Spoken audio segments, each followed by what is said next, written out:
आधार card के बाद अब पासपोर्ट को भी नागरिकता का प्रमाण पत्र नहीं माना जाएगा। सरकार ने बड़ा कदम उठाया है। इसको लेकर कानून क्या है, रिपोर्ट देखेंगे तो समझ पाएंगे।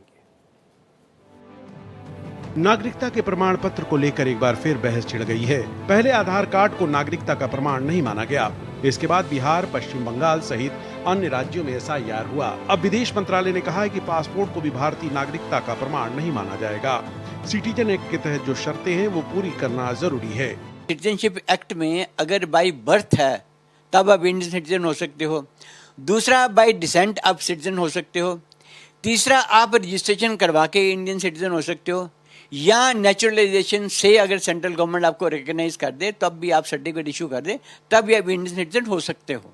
सीधे शब्दों में कहें तो अब जन्म का दस्तावेज ही नागरिकता का प्रमाण माना जाएगा। बर्थ एंड डेथ सर्टिफिकेट आपके पास है, इन प्रावधान को जो ऊपर के प्रोविजन हमने लिखे सेक्शन 3, 4, 5 एंड 6 में, अगर उनमें आप बाय बर्थ कवर हो जाते हो और बर्थ सर्टिफिकेट आपका ये शो कर देता है तो आप इंडियन सिटीजन माने जाओगे। दूसरे सर्टिफिकेट जैसे आधार कार्ड वगैरह है वो इस बात को प्रमाणित नहीं कर पाएंगे इंडियन सिटीजनशिप के लिए। इस बारे में कोई शक नहीं है कि आधार, पासपोर्ट या राशन कार्ड हमारी नागरिकता के सबूत नहीं है। जन्म प्रमाण पत्र हमारा सिटीजनशिप को एक्वायर करने के लिए कंपलसरी है एज पर citizenship law, but Aadhaar card, PAN card, these documents are just belonging to as an, हम ये कह सकते हैं कि हम इंडिया के अंदर रह रहे हैं, हमें इंडिया के अंदर रहना और इंडिया के सिटीजनशिप एक्वायर करना, दोनों में थोड़ा सा फर्क है एज पर सिटीजनशिप एक्ट।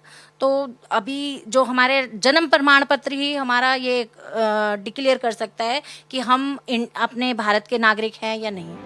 विदेश मंत्रालय ने पासपोर्ट को केवल ट्रेवल सर्टिफिकेट माना है, जिसके लिए आधार, पैन कार्ड जैसे जिन सरकारी दस्तावेजों का इस्तेमाल किया जाता है जो नागरिकता के प्रमाण नहीं माने जाते। गोपाल कृष्ण, भारत एक्सप्रेस, दिल्ली।